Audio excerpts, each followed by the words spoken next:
Можно? Так у нас дороги только к одной даче. Привет, Олег. Привет, ГСП.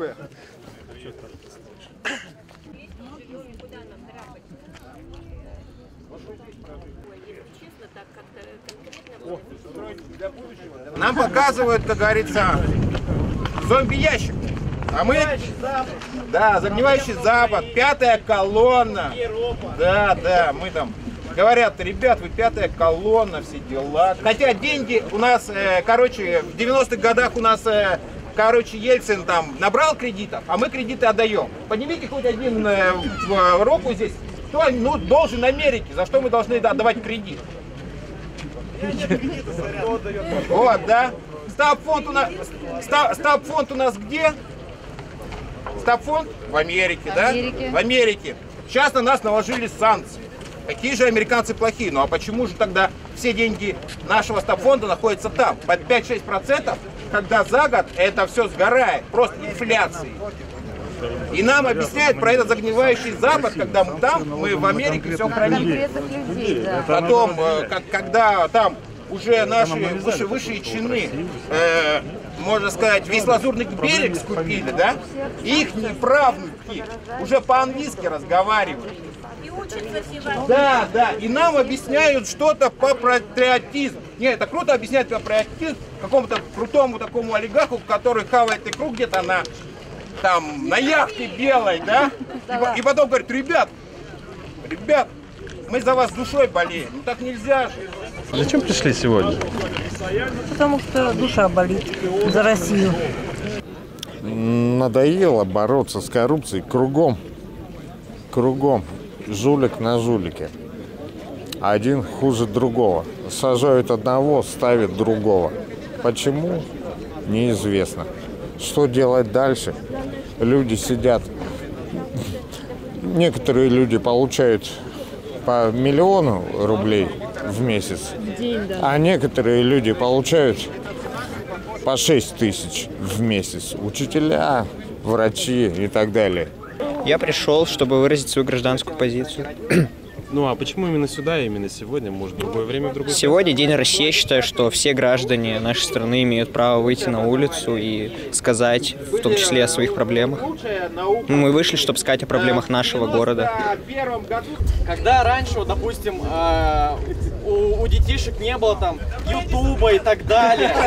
Тихо. Детишки играли в песочнице. Раньше, да, все играли в песочнице и смотрели телек. Сейчас люди понимают, что телек, зомбоящик, человек идет в интернет и читает совершенно другие новости. Вот смотрите, сейчас у нас пройдет митинг, да? Давайте просто представим, на каких каналах, да, на первом, на втором покажут этот митинг, как в прошлый раз. Давайте просто вспомним, что нам показывают по телеку. Это то, что на Украине беда, Запад загнивает, а у нас все нормально. И то, что там где-то бабушка в деревне корову доит. Все, но проблемы никакие не освещают. Я пришел сюда поддержать всех собравшихся против коррупции в стране. Я против коррупции, и я не хочу жить в такой стране, которая продажная. Я хочу получить справедливость. В первую очередь я за справедливость. Как и молодежь, так и более взрослое поколение ходит на такие мероприятия, участвует. Проявляю свою гражданскую позицию, вообще говоря. В прошлые разы бытовало мнение, что платят тем, кто приходит.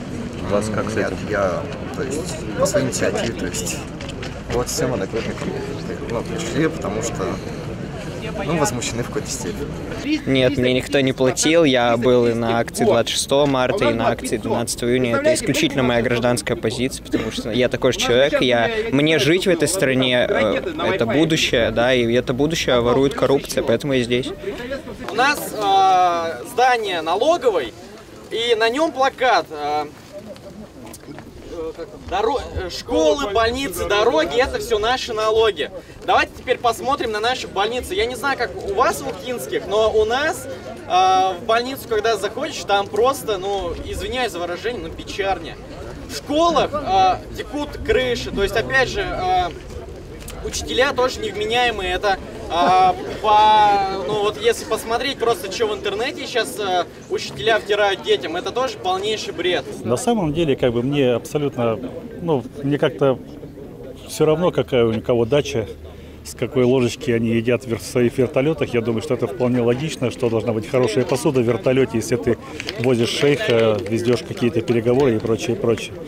Меня волнует больше другое. Меня волнует, почему именно государственные банки разваливают нашу экономику.